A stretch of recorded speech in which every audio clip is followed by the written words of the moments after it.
तो भारतीय जनता पार्टी के ब्राह्मण वोट बैंक पर समाजवादी पार्टी फोकस तो कर रही है, लेकिन क्या अखिलेश यादव समाजवादी पार्टी की तरफ से ब्राह्मणों का भरोसा जीत पाएंगे? 24 की चुनावी डगर पर अखिलेश यादव ब्राह्मणों के घर तो जा रहे हैं, लेकिन स्वामी प्रसाद मौर्य के बयानों की चोट, मुस्लिम वोटर्स पर फोकस और यादवों की पार्टी होने का ठप्पा, इन तमाम फैक्टर्स को दरकिनार साबित कर ब्राह्मण वोट बैंक में क्या वो सेंध लगा पाएंगे? आज खास मेहमानों के साथ इन्हीं सवालों पर चर्चा, लेकिन पहले ये रिपोर्ट देखिए। 4 हाथ वाला बच्चा पैदा नहीं हुआ तो 4 हाथ वाली देवी कहां से आ गई? 8 हाथ वाले भगवान कहां से आ गए?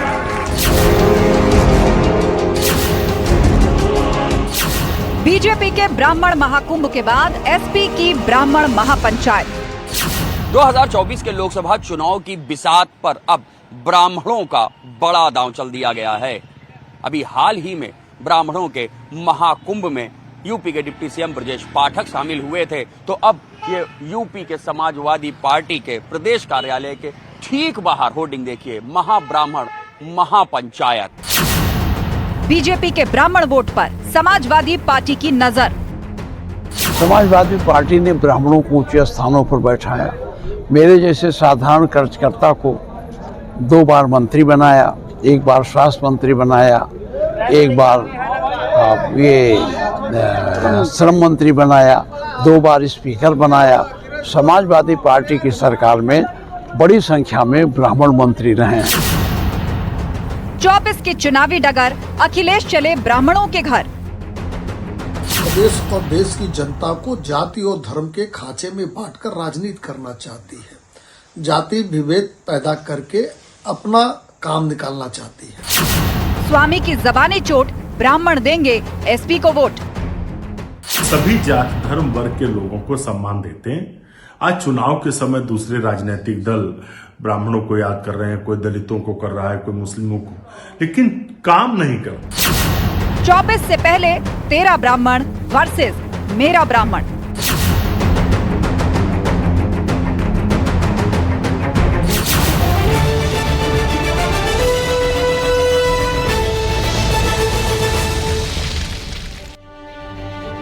और वक्त है महाबहस के सवालों का, वो सवाल आपके सामने जिस पर हमारी आज की डिबेट फोकस रहने वाली है। सवाल नंबर 1, बीजेपी के ब्राह्मण वोट पर समाजवादी पार्टी की नजर। इससे पहले भी परशुराम कार्ड खेलकर एक कोशिश सपा कर चुकी है और एक बार फिर से अब 24 के लिहाज से ब्राह्मण महासम्मेलन करने की तैयारी। 2024 के लिए अखिलेश का ब्राह्मणों पर फोकस। पीडीए में जो ए था वो बड़ी चतुराई से चेंज कर दिया गया। पहले अल्पसंख्यकों की तरफ इशारा था, लेकिन फिर उसको अगड़ा कर दिया गया। यही वो फोकस है जिस पर आज हम बहस कर रहे हैं। स्वामी की जबानी चोट, ब्राह्मण देंगे वोट। अब स्वामी प्रसाद मौर्य को देख लीजिए, गाये बगाए ब्राह्मणों को लेकर, साधु संतों को लेकर, रामचरितमानस को लेकर जो वो जहर उगलते रहे हैं, उसके बाद क्या ब्राह्मण भरोसा करेगा समाजवादी पार्टी पर? चर्चा के लिए हमारे साथ हीरो वाजपेयी जी हैं, बीजेपी प्रवक्ता, प्रोफेसर धर्मेंद्र यादव हैं, प्रवक्ता सपा, संदीप त्रिपाठी जी नेता कांग्रेस हमारे साथ जुड़ गए हैं, रतिभान त्रिपाठी जी वरिष्ठ पत्रकार हमारे साथ, और प्रोफेसर गंगा सहाय दलित चिंतक हमारे साथ जुड़ गए हैं। आप सभी मेहमानों का बहुत स्वागत है। शुरुआत प्रोफेसर धर्मेंद्र यादव आपसे ही। मैंने जैसा जिक्र किया, हम सवाल खड़े कर रहे थे कि एक तरफ तो स्वामी प्रसाद मौर्य हैं, भर भर के ब्राह्मणों को कोसते रहे हैं, साधु संत, रामचरितमानस, उस पर एक तरफ तो आप लोग चुप्पी साध जाते हैं। आप कैसे ब्राह्मणों के यहां वोट मांगने जाइएगा? भरोसा जीत पाएंगे?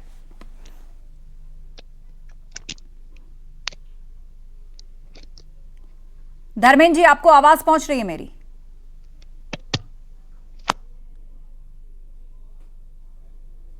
लगता है फिलहाल उन तक आवाज नहीं जा रही है। आवाज आ रही है आपको धर्मेंद्र जी? जी, आपकी आ रही है, मेरी जा रही है? हाँ जी, हाँ जी। सवाल यही कि ब्राह्मण महापंचायत तो आप लोग कर रहे हैं, लेकिन स्वामी प्रसाद मौर्य ने जितना नुकसान आप लोगों का कर दिया है, उसके बाद भरोसा करेगा समाजवादी पार्टी पर ब्राह्मण? आस्था जी, चूंकि आपका ये डिबेट एक विशेष मुद्दे पर है, इसलिए मैं पूरी बात को ना रख के उस पर स्पेसिफिक पॉइंट पे आना चाह रहा हूँ। ऐसे तो भारतीय जनता पार्टी ने ऐसा कोई तबका नहीं, ऐसा कोई जाति नहीं, ऐसा कोई धर्म नहीं जिसको ठगा नहीं। चूंकि आपने ब्राह्मणों की बात करी है, तो मैं आपको बता दूं कि भारतीय जनता पार्टी की उत्तर प्रदेश में जब से सरकार है, कम से कम 500 ब्राह्मणों की हत्या हुई है। ये आंकड़े जितिन प्रसाद जी द्वारा बताए गए हैं, भारतीय जनता पार्टी के जो नेता हैं। इसके अलावा आपने कानपुर में देखा होगा, जो दीक्षित परिवार था, माँ बेटी को इस तरह से जलाया गया, उस वाली बात को मैं अभी आगे नहीं बढ़ा रहा हूँ। विवेक तिवारी के बारे में आप जानती ही होंगी, खुशी दुबे के बारे में आप जानती ही होंगी। डॉक्टर घनश्याम तिवारी की जिस तरह से हत्या हुई थी, तो भारतीय जनता पार्टी का एक मानवता विरोधी, मैं कहता हूं इसको, ब्राह्मण विरोधी तो बहुत छोटा शब्द हो जाएगा, भारतीय जनता पार्टी मानवता विरोधी कर्मों को भी करने में बाज नहीं आ रही है सत्ता के लालच में। तो आज भारतीय जनता पार्टी का जो असली चेहरा है वो दिख रहा है। ठीक है, ये ब्राह्मण के अलावा आपने अभी तक 2 पॉइंट्स रखे धर्मेंद्र यादव जी, इस पर रिएक्शन ले लेते हैं हीरो वाजपेयी जी का। हीरो वाजपेयी जी, अब समाजवादी पार्टी ब्राह्मणों को ये सब याद दिलाएगी जिसका जिक्र कर रहे हैं धर्मेंद्र यादव, कि सबसे ज्यादा हत्या ब्राह्मणों की हुई है, अत्याचार प्रदेश में ब्राह्मणों पर हो रहा है।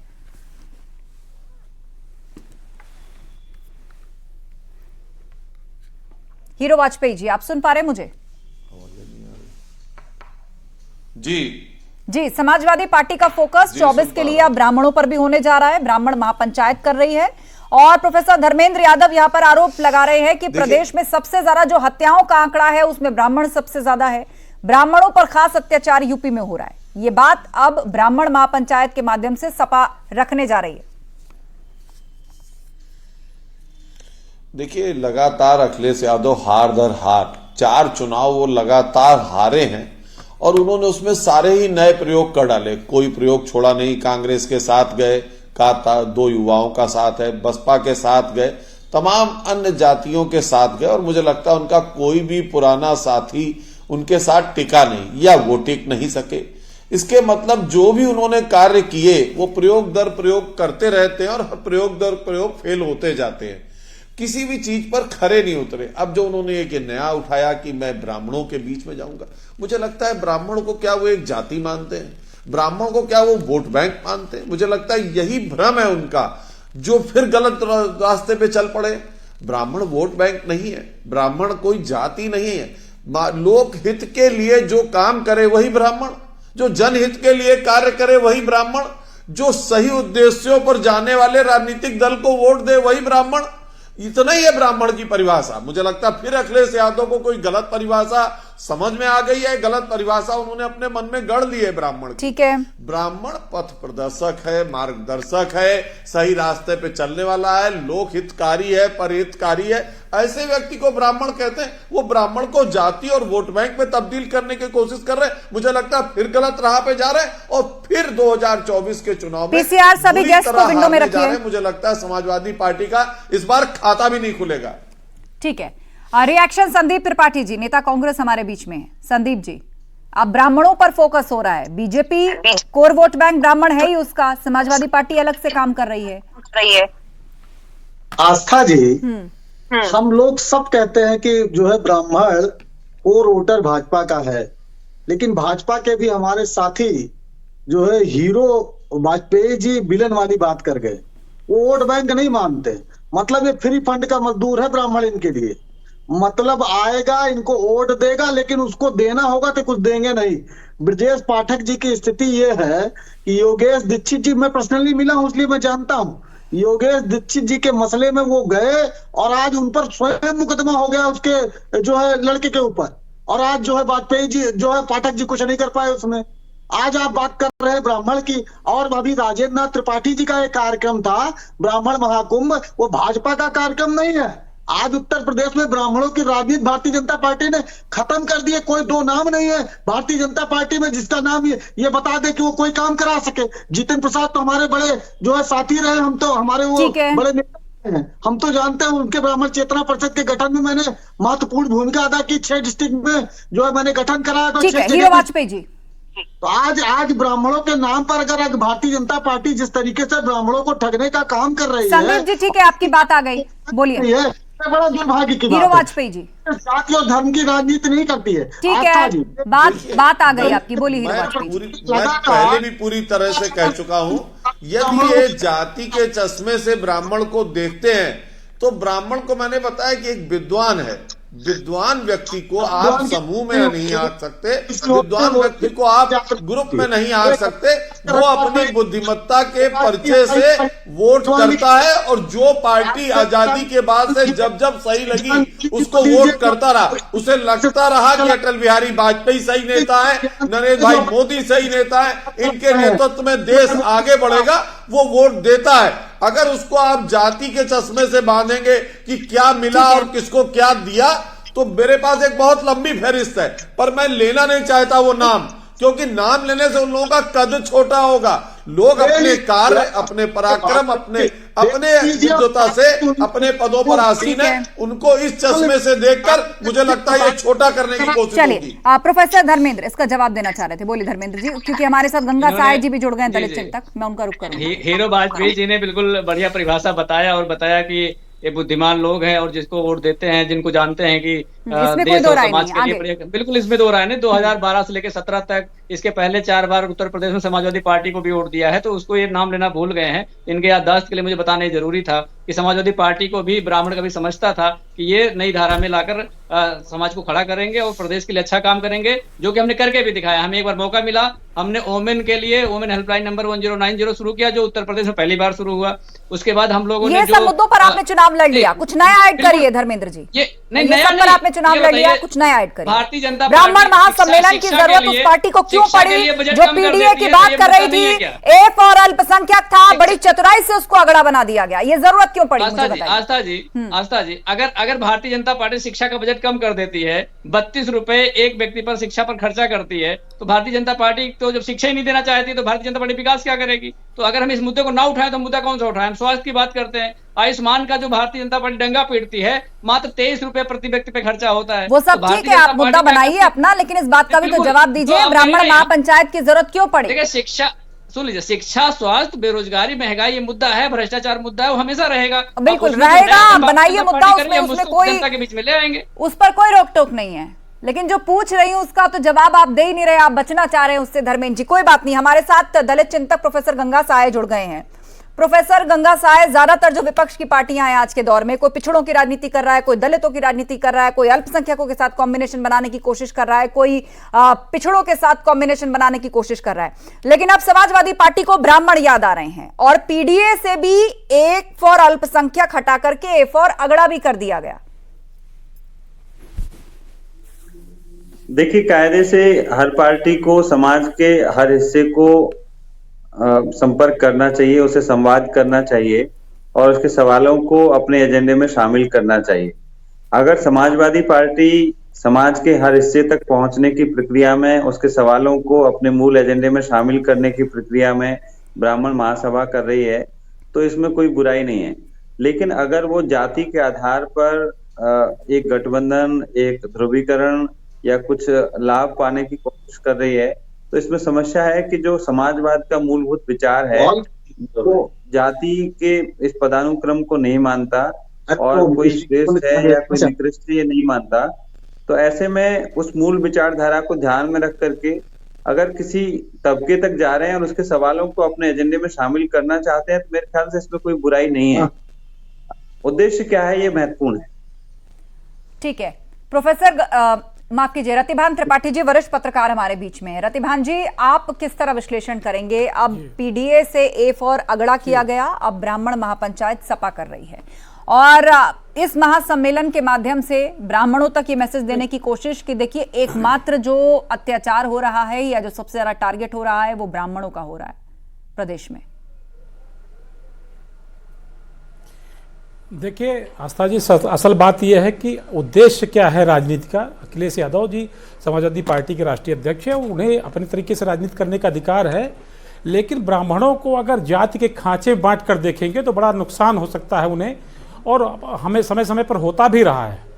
ब्राह्मणों के लिए जिस रामचरितमानस को लेकर के उनके पार्टी के नेता स्वामी प्रसाद मौर्य जिस तरह से ब्राह्मणों को गालियाँ दे रहे हैं, उसी रामचरितमानस में लिखा है कि विप्रवंश कैस प्रभुताई अभय हो जो तुम्हें डराई, और उसमें भी ये भी लिखा है कि जो इंद्र कुलिस ममसूल विशाला काल दंड हर चक्र कराला जो इनकर मारा ना मरई विप्रद्रोह पावक सो जरई। ऐसे तो ब्राह्मण कभी जातिवादी नहीं रहा, वो राष्ट्रवादी रहा है, स्वभाव से राष्ट्रवादी रहा है, राष्ट्र का जिसमें हित होता रहा है ब्राह्मण वो करता रहा है। कभी दूसरी पार्टियां कांग्रेस के साथ, कभी किसी के साथ ब्राह्मण तभी जाता है जब देखता है ये राष्ट्र का हित साधेगी, समाज का हित साधेगी, देश का हित साधेगी। ब्राह्मणों ने हमेशा इसी तरह से योगदान दिया, जाति विशेष के आधार पर कि पार्टी विशेष के आधार पर योगदान नहीं दिया है। महत्वपूर्ण है कि वैचारिकी में जब ये तबका विचार करता है और देखता है कि राष्ट्र हित किसमें है, समाज हित किसमें है, तो गाहे बगाहे कई बार चौंका भी देता है। ऐसा नहीं है कि पूर्व में कुछ ऐसी पार्टियों को भी वोट दिया गया इसीलिए जिस पर इसीलिए यकीन उसके किया गया उस उसके दौर जितने भी में। फैसले होते रहे हमेशा ब्राह्मण ने लेकिन समाज जाति हित, चश्मे से नहीं राष्ट्र हित देखा, उसको काफी अपने आगे फैसले रखा गया, राष्ट्रवादी इसमें भी और सच्चाई है। राष्ट्रीय हित में किए। ठीक है, संदीप त्रिपाठी जी बोलिए। जी जी। जी अभी अभी जो बात ये हो रही है कि राष्ट्रहित बिल्कुल कोई भी प्रबुद्ध व्यक्ति होगा और कोई भी देश का हर एक नागरिक मुझे लगता है कि वो देश के लिए जो है देश उसकी प्राथमिकता होता है।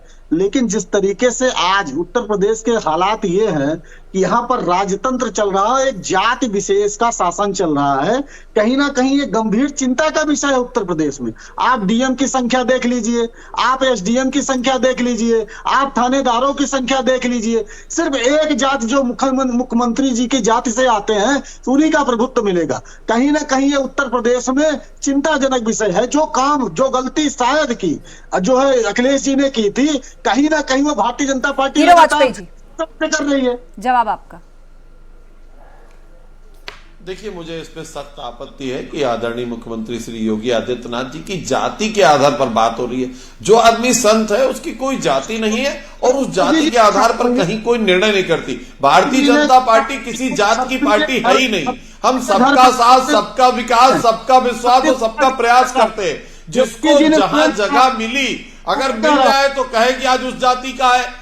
आप ही लोग पहले चिल्लाते थे कि इस जाति का है। सबको महत्व मिले ऐसी सरकार बड़ी मुश्किल से आती है और योगी आदित्यनाथ के रूप में एक ऐसी सरकार चल रही है जो सभी को महत्व देती है। जहां तक अधिकारियों की बात की, मुझे लगता है फिर जाति के चश्मे से आप देखेंगे तो आपको पता लगेगा हर टाइटल जिसके आगे सिंह लिखा है वो ठाकुर नहीं है। ये एक समाज में दुर्भावना फैलाई जाती है और उस दुर्भावना के तहत कोई उसमें जाता नहीं और सतही बात करके कहता है कि एक ही जाति के अफसर पोस्ट है। मुझे लगता है कि शर्मा, वर्मा, सिंह ये ऐसे टाइटल हैं, इन्हें तमाम सारी जातियां लिखती है और इनके लास्ट टाइटल को देखकर हमें किसी ठोस निर्णय पे नहीं जाना चाहिए। ठीक है, धर्मेंद्र यादव जी। आस्था जी, हीरो वाजपेयी जी की जानकारी के लिए मैं बता दूं, अभी हमारे कांग्रेस के साथी ने बताया कि एसडीएम की स्थिति बताई, डीएम की बताई, एसएसपी की बताई, जिलाधिकारी तक की बता दी और सेक्रेटेरिएट में जो आपके सेक्रेटरी उनकी भी पता होगी लोगों को। लेकिन उत्तर प्रदेश में 5 कृषि विश्वविद्यालय, अब सुन लीजिए भाई, क्यों चिंता हो रही है? सुनिए ना, अरे भाई सुन लीजिए, धर्मेंद्र जी आरोप तो लगता ही आया है ना, सुन लीजिए ना।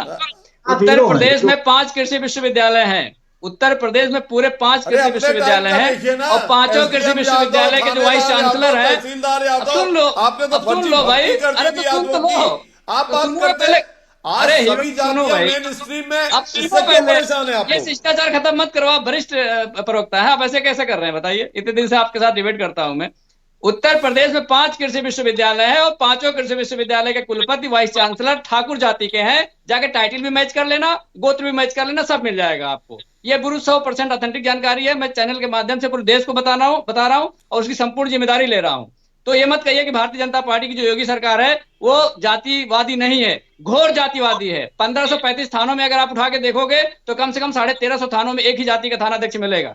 तो ये भारतीय जनता पार्टी बिल्कुल ना कहे कि उत्तर प्रदेश में जातिवाद नहीं हो रहा है। जाति के आधार पर एफआईआर लिखी जा रही है, जाति के आधार पर दलितों के साथ शोषण हो रहा है। चाहे आप इनकी बात कर लीजिए, पूर्व एमएलए निर्वेश कुमार मिश्रा की बात कर लीजिए, जिनकी हत्या हुई थी, उसमें कौन सी जाति के लोग शामिल थे? जितनी हत्या की घटनाएं आ रही उत्तर प्रदेश में, उसमें एक ही जाति का आदमी हत्या कर रहा है। अगर आप जाकर उसको देखेंगे तो आप इसको मना मत करिए। इससे जो सामाजिक ताना बाना वो बिगड़ रहा है और देश जो प्रदेश में जो कानून व्यवस्था जीरो टॉलरेंस की बात करते हैं, ठीक है धर्मेंद्र जी, जरूरत है। इससे हर तबका परेशान है। अच्छा, हर तबका, ठीक है, ठीक है, बात पूरी हो गई आपकी। इसका जवाब हीरो वाजपेयी जी और रतिभान त्रिपाठी जी उसके बाद।